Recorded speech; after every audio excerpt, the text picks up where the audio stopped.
I was looking in the mirror, and I saw my reflection just move on its own. Just a little bit, even though I hadn't moved at all. We just stared at each other, and it was like I was staring at another person. Like someone else with fears and thoughts and goals and stuff that was different than mine.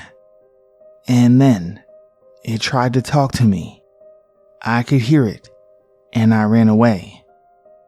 I have turned all my mirrors around because, for some reason, I feel like it wants to hurt me. And I think that might help prevent it from getting out. Maybe I need to break all the mirrors. I don't really want to do that though. I've seen my reflection be weird in the past. Sometimes I'll look in it, and it slowly starts to change into something weird and inhuman. I can't help but think, what if I'm the reflection? I don't know how to deal with this. I have a hard time sleeping now. I know that this is not supposed to happen, but I can't deny how I feel. I hate when experiences conflict with what people say is possible. It's not supposed to be a thing, but it clearly is because it's happening. I just don't know what to believe.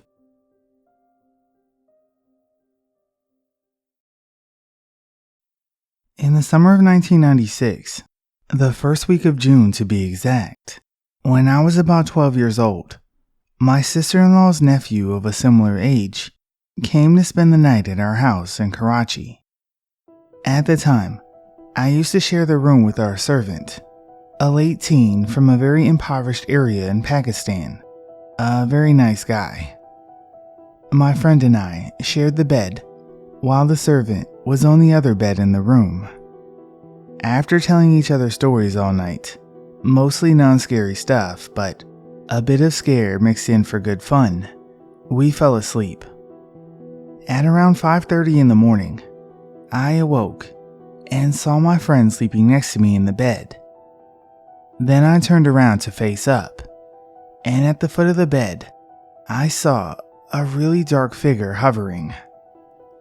I mean, this room was already dark, but the figure was darker, as if it was a void, sucking whatever light there was into it. I tried to focus on it and see if something was really there, when suddenly, it seemed like it was falling on me. It was the weirdest sensation, because I could see it falling on me, but it never really fell on me, and it just kept seeming like it was about to. I turned to my friend and started shaking him to wake him up, but he was very still.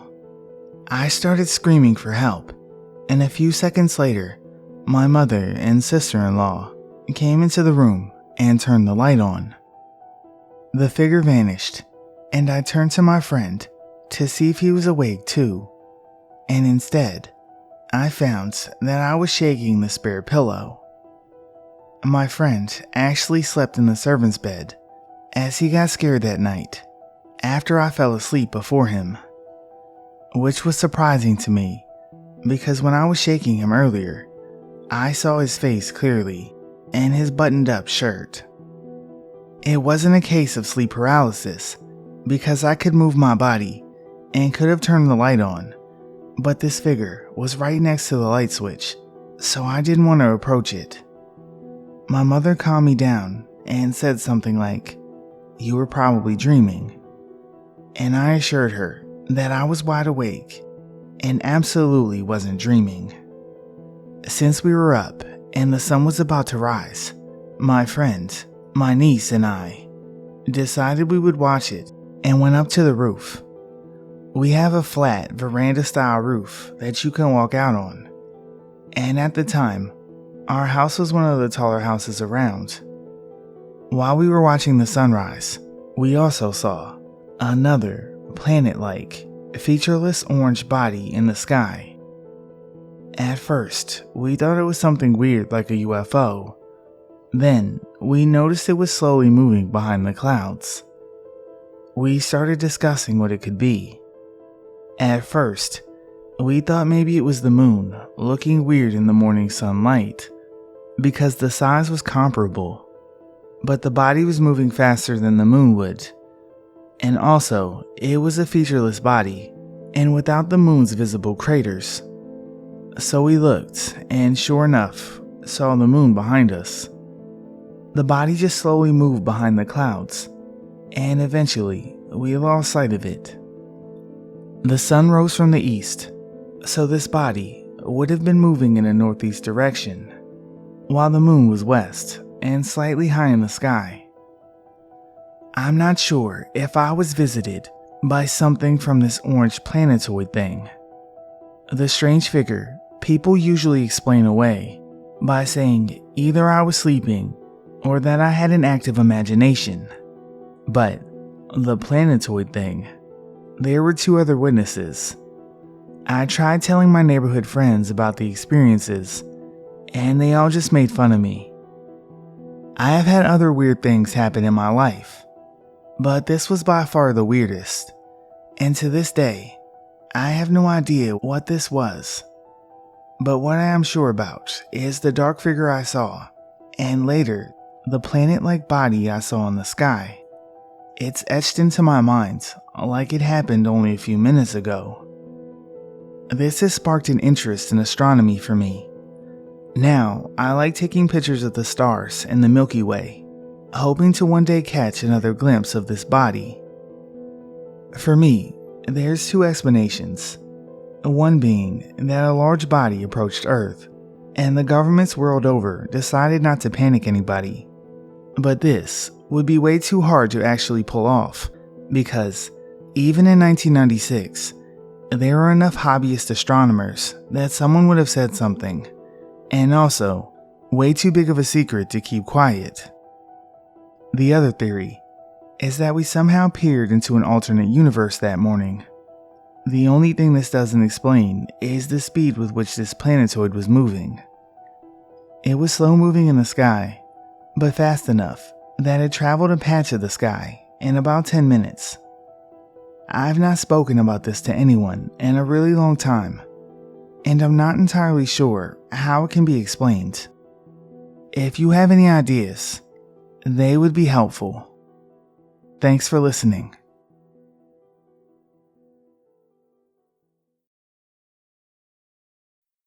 A few weeks ago, I was driving home at night, and when approaching my house, I saw something in the road that caused me to hit my brakes and swerve. In the oncoming lane, there was what I can only describe as a large black mass low to the ground, unmoving.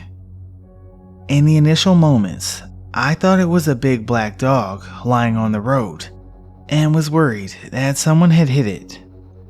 My passenger saw it too, so I knew I wasn't imagining things. I pulled in outside of my house a little up the road and make a U-turn to see if the animal's okay. But by the time I returned, in about 10 seconds, it had completely disappeared. What creeped me out is that I've never seen a dog so large or so black in color, nor one that would hunch in the middle of the road. I say dog because it's the only thing that I can reasonably compare it to. This thing was big, low, hunched. I don't know what the fuck it was. And my neighbor doesn't even have a dog. This is in the countryside, and there's no one else around for a few hundred meters. I don't know why, but it freaked me out a little. It just seemed so unnatural.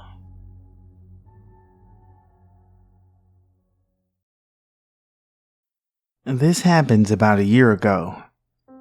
I was leaving the gym with my friend, and we took the bus home.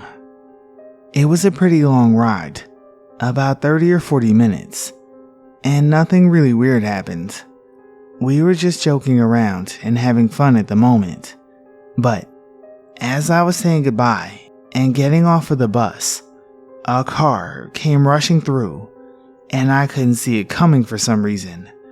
But when I looked to my left, I saw it headed toward me. I was shocked, so I just stood there. I remember just seeing white and nothing else. A few seconds later, the car swerved and almost hit another car. After all that, I see my friend looking shocked at what just happened, and I look back at him like, what the fuck? I went home later and just thought about what had happened. The really weird thing is, a couple of days later, I asked my friend about the situation again, and he said that he didn't remember a situation like that at all.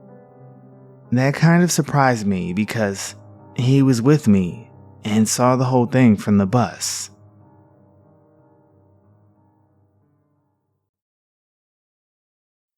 My entire life I've had migraines. I'm in my 50s now. I always tried to manage them the best I could. About 25 years ago, I was swimming in the ocean with my brothers. As I was heading for shore, I made the mistake of turning my back to the ocean. A rogue wave crashed down on me, turning me perfectly vertical and smashing me full force into the hard sand.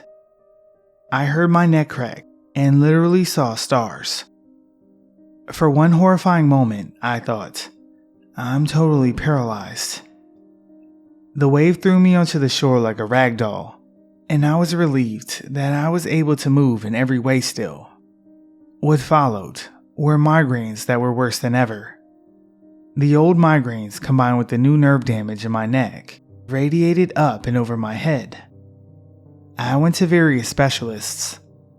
They did an MRI and can see the damage in my neck, but didn't want to do anything as I could be paralyzed from surgery.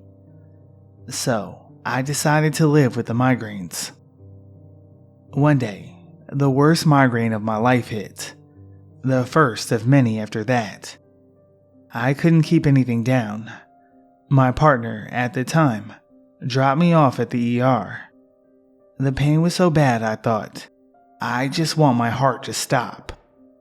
The doctor did a spinal tap to rule out meningitis. The moment the needle went in, it did. Be careful what you wish for, eh? I found myself floating outside my body with a beautiful being of light standing next to the ER table, who assured me this pain was part of my soul map that I had designed. No one was inflicting this on me. This being showed me that I could request help to deal with the events in my life if I just requested it directly from my team of soul guides that were always around me. Then, this being communicated that one day I would find an authentic healer who would truly heal this. Not some religious figure, not a Reiki healer, a humble healer who was an everyday person. I actually saw a flash of this man's face. Then, I was back in my body with people all around me. For the next 25 years, I had horrible migraines. They often put me back in the ER, where they would give me at least 5 different IV drugs to control it and bring down my dangerously high blood pressure from the pain. Every single day, I've experienced this horrible pain from the nerve damage in my neck. For years, I would try out various healers. None of them helped. None of them were the person this being showed me, but I continued to try. I sensed I would recognize the energy signature of this healer, so I kept looking. Years later, in 2017, I saw this TV show called The Healer, about an Australian man, Charlie Goldsmith. There was the face of the man that I was shown years earlier. I watched him help so many people who were in horrible pain. Then I thought, there are millions of people around the world that want his help. How would I ever make it happen? So I forgot about it. Fast forward to this year. I did a hypnotherapy regression, which showed me my life between lives, and who I am as a soul, and what I'm doing on this planet. During this experience, I was reminded of this healer again, and to try again and trust this soul team that surrounded me and were rooting for me. So, I googled his name, and I found out that he was just starting to hold a 3-day Zoom seminar to teach others what he does, in the hopes of finding others who have the same ability as he does. I knew this was the opportunity to have him work on me. I signed up and attended by Zoom. Before this, I requested the help of my soul team, as I had been taught years before. Out of over 500 people attending, he chose me to work on specifically. When he began to work on me, my neck got super hot. FYI, he just closes his eyes and directs energy to the person's specific area of pain, or even just their full body. Then, I heard this crackling sound and felt needles all around that area. 3 days in a row, he directed this energy into my neck. The pain started to melt away. The knife in my neck was gone. A week later, and I haven't had even a spark of pain of any kind. He also wiped out the cystic acne that has plagued me my entire life. My skin is totally clear for the first time since I was 12. My solar plexus tells me this will not come back again. I'm still in shock to be totally pain-free. What this has taught me is to be open to the possibility that we really do have these advanced beings of light who surround us and are there to help us. I've asked for their help countless times, and they help a good 85% of the time. As I said, they saved my life.